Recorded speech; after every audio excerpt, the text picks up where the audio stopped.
Pemain belakang timnas Indonesia, Kevin Dix, berbicara soal debutnya bersama skuad Garuda yang tak mulus dalam laga melawan Jepang. Timnas Indonesia harus mengakui kekalahan 0-4 dari Jepang dalam laga kelima grup C putaran ketiga kualifikasi Piala Dunia 2026 zona Asia di Stadion Utama Gelora Bung Karno SUGBK Senayan, Jakarta, Jumat tanggal 15 November tahun 2024. Skuad Garuda memang menelan kekalahan dalam laga melawan Jepang ini. Namun, ada satu pemain yang mendapatkan sorotan khusus. Pemain tersebut yakni Kevin Dix yang resmi menjalani debutnya bareng timnas Indonesia. Pemain FC Copenhagen tersebut memang baru menjalani debutnya bersama tim Merah Putih setelah resmi menjadi warga negara Indonesia, WNI, beberapa waktu lalu. Dalam laga melawan Jepang ini, Kevin Dix langsung mendapatkan kepercayaan dari Shin Tae-yong. Pemain berusia 28 tahun tersebut masuk menjadi starter dan beberapa kali berhasil membuka peluang buat timnas Indonesia. Walaupun demikian, akhirnya debut Kevin Dix ini tak berjalan dengan mulus, hal ini karena Kevin Dix belum bisa tampil maksimal selama pertandingan melawan tim berjulukan Samurai Biru tersebut. Kevin Dix terpaksa harus ditarik keluar jelang pertandingan babak pertama berakhir. Pemain keturunan Indonesia Belanda tersebut ditarik keluar pada menit ke-41 karena dia mengalami cedera. Padahal dalam laga ini, Kevin Dix hampir saja mencetak assist apabila umpan silangnya kepada Rafael Struijk dari sisi kanan bisa disambut dengan baik. Namun, Rafael Struijk gagal menyambutnya di depan gawang Jepang sehingga peluang pada menit ke-14 tersebut hilang begitu saja. Situasi ini jadi membuat debut Kevin Dix tak berjalan mulus karena dia gagal mencetak assist dan harus ditarik keluar lebih cepat. Menanggapi hasil ini, mantan pemain Empoli FC tersebut mengakui bahwa debutnya tak berjalan dengan mulus. Namun, dia menekankan bahwa momen debut ini akan selalu diingat dengan baik. "Saya pikir nantinya saya akan bisa melihatnya secara positif," ujar Kevin Dix kepada awak media termasuk Bolasport.com di SUGBK, Senayan, Jakarta, Jumat tanggal 16 November tahun 2024. Dalam laga ini, Dix mengatakan bahwa sebenarnya timnas Indonesia memulai pertandingan dengan baik. Timnas Indonesia sempat bermain bagus hingga menit ke-30 baik dalam menyerang maupun bertahan. Namun, semua mulai buyar setelah Jepang memimpin melalui gol bunuh diri yang dicetak Justin Buchner pada menit ke-35.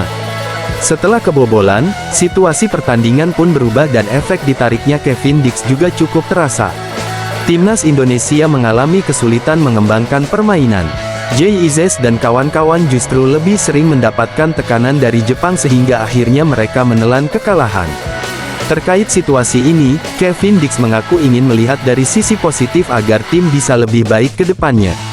Dix tak berbicara banyak tetapi dia menyayangkan timnas Indonesia kebobolan banyak gol dan dirinya mengalami cedera. Menurutnya, situasi ini tentu tak ada yang spesial karena dia harus mengalami cedera dan ditarik lebih cepat. "Awalnya berjalan baik tetapi kami tidak mencetak gol," kata Kevin Dix. "Lalu mereka mencetak gol dan saya mengalami cedera," tuturnya. Untuk itu, situasi ini tak menyenangkan karena Kevin Dix gagal menjalani debut manis lantaran diwarnai kekalahan dan cedera yang menghantamnya. Bek timnas Indonesia Justin Buchner bertekad membawa skuad Garuda bangkit di grup C kualifikasi Piala Dunia 2026 zona Asia dengan meraih hasil terbaik lawan Jepang dan Arab Saudi nanti. Timnas Indonesia bakal menjamu Jepang dalam laga kelima grup C kualifikasi Piala Dunia 2026 zona Asia di Stadion Utama Gelora Bung Karno SUGBK Senayan, Jakarta, Jumat tanggal 15 November tahun 2024. Kemudian kontra Arab Saudi di stadion yang sama pada tanggal 19 November mendatang. Dua pertandingan melawan Jepang dan Arab Saudi ini menjadi laga penting buat timnas Indonesia. Pasalnya, tim Merah Putih saat ini masih tertahan di posisi kelima grup C kualifikasi Piala Dunia 2026 zona Asia dengan mengemas 3 poin. Hasil ini didapatkan Justin Buchner dan kawan-kawan setelah tim Merah Putih ditahan imbang 3 kali dan sekali kalah. Tim asuhan Shin Tae-yong pertama kali memulai putaran ketiga dengan hasil menahan imbang 1-1 Arab Saudi. Kemudian kembali menahan imbang Australia 0-0, setelah itu skuad Garuda ditahan imbang Bahrain. Sayangnya, tim Merah Putih menelan kekalahan 1-2 dari China. Dengan hasil ini, timnas Indonesia dalam situasi krusial apabila ingin bisa lolos ke putaran keempat. Apalagi timnas Indonesia dituntut untuk bisa lolos ke putaran keempat. Dengan tuntutan itu, syaratnya skuad Garuda harus finish di posisi 4 besar. Karena hanya tim yang menempati peringkat ketiga dan keempat yang berhak lolos ke putaran keempat. Saat ini mereka yang berada di posisi kelima klasemen dengan mengemas 3 poin ini dituntut untuk bisa merangkak naik. Dengan situasi ini, timnas Indonesia bisa dikatakan kesulitan dalam persaingan grup C ini. Menanggapi hal ini, Justin Hubner mengakui bahwa tim Merah Putih sudah memulai laga dengan baik. Pasalnya, timnas Indonesia bisa menahan imbang 2 tim langganan Piala Dunia seperti Arab Saudi dan Australia, namun, mereka gagal tampil maksimal dalam 2 laga melawan Bahrain dan China. Padahal mereka diharapkan bisa meraih 3 poin dari masing-masing tim ini.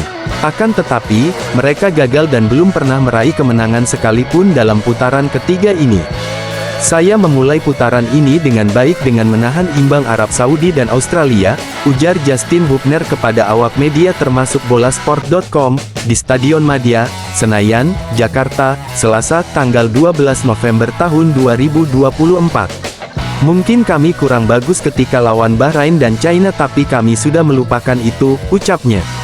Pemain Wolverhampton Wanderers U21 tersebut mengaku telah melupakan hasil tak maksimal dalam 2 laga terakhir. Untuk itu, jelang laga melawan Jepang dan Arab Saudi ini, Hubner bertekad bisa membawa timnas Indonesia bangkit. Bermain di laga kandang ini, Hubner berharap tim Merah Putih bisa meraih hasil maksimal. Oleh karena itu, pemain berusia 21 tahun tersebut berusaha untuk bangkit dalam laga melawan Jepang dan Arab Saudi. Jadi kami berusaha keras untuk bangkit di 2 laga ini, tuturnya. Bintang PEC Zole, Eliano Reijenders angkat bicara soal pesan sang kakak sebelum membela timnas Indonesia. Seperti yang diketahui, Eliano Reijenders adalah adik dari bintang timnas Belanda, Tijani Reijenders. Tijani Reijenders saat ini jadi andalan di klub AC Milan. Sementara Eliano Reijenders tampil di PEC Zole di Eredivisie. Namun, sang adik lebih memilih untuk membela timnas Indonesia. Sesaat sebelum bersedia untuk membela timnas Indonesia, dirinya meminta pesan dari sang kakak. Tijani Reijenders meminta Eliano untuk tidak ragu untuk mengambil tawaran membela timnas Indonesia. Dirinya diyakinkan sang kakak bahwa Indonesia adalah negara yang indah. Pertama, tentu saja saya selalu berbicara dengannya Tijani soal keputusan main untuk Indonesia, ujar Eliano Reijenders. Dia berkata padaku, jika kamu ingin melakukannya, lakukanlah, karena Indonesia adalah negara yang indah.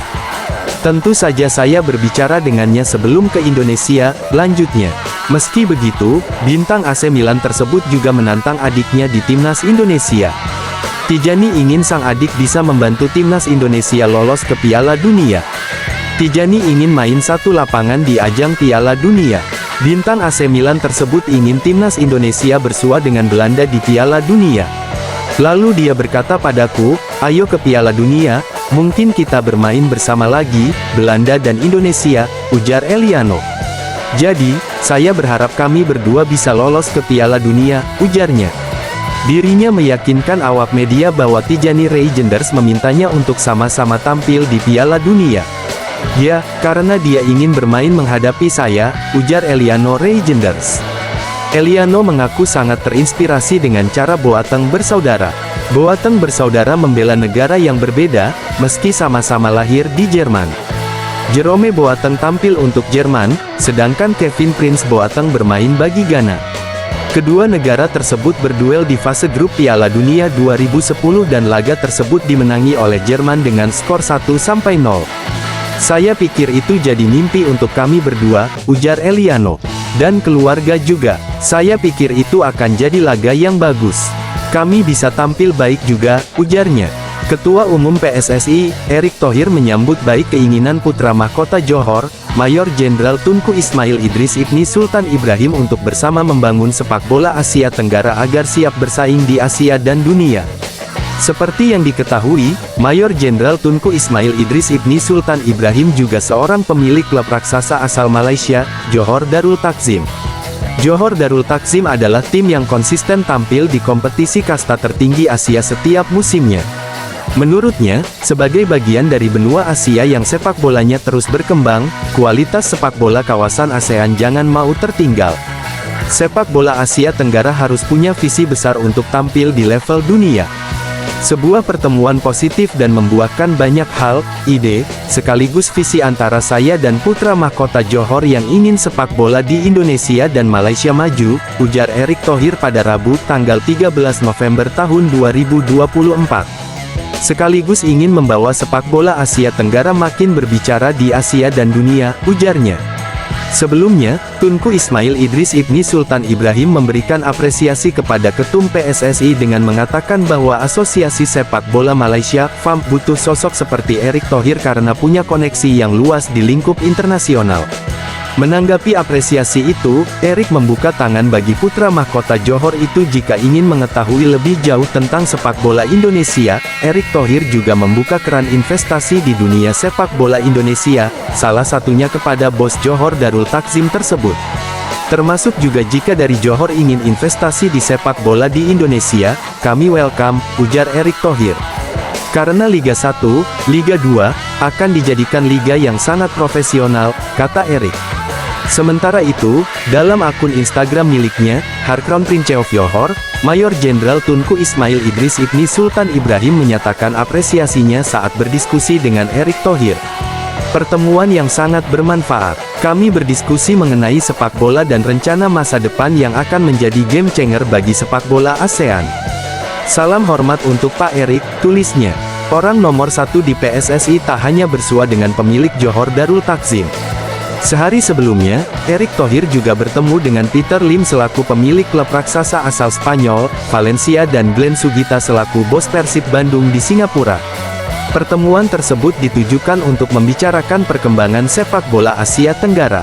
Dirinya ingin pengelolaan sepak bola di Asia Tenggara mengalami peningkatan signifikan.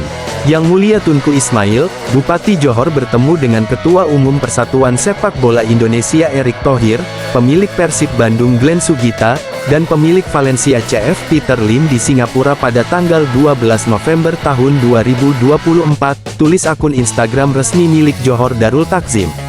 Pembahasan difokuskan pada dunia sepak bola di kawasan tersebut, khususnya perkembangan sepak bola, manajemen klub sepak bola, dan cara-cara untuk meningkatkan standar sepak bola di kawasan tersebut, khususnya di negara-negara ASEAN, ujarnya.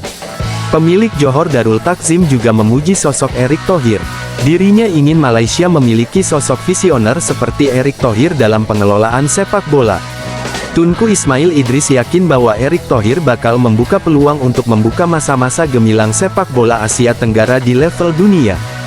HRH Tunku Ismail juga memuji Erick Thohir karena telah mengangkat tim nasional Indonesia dan menyatakan keyakinannya bahwa akan ada masa-masa yang gemilang bagi sepak bola ASEAN, ujar Tunku Ismail Idris Ibni Sultan Ibrahim.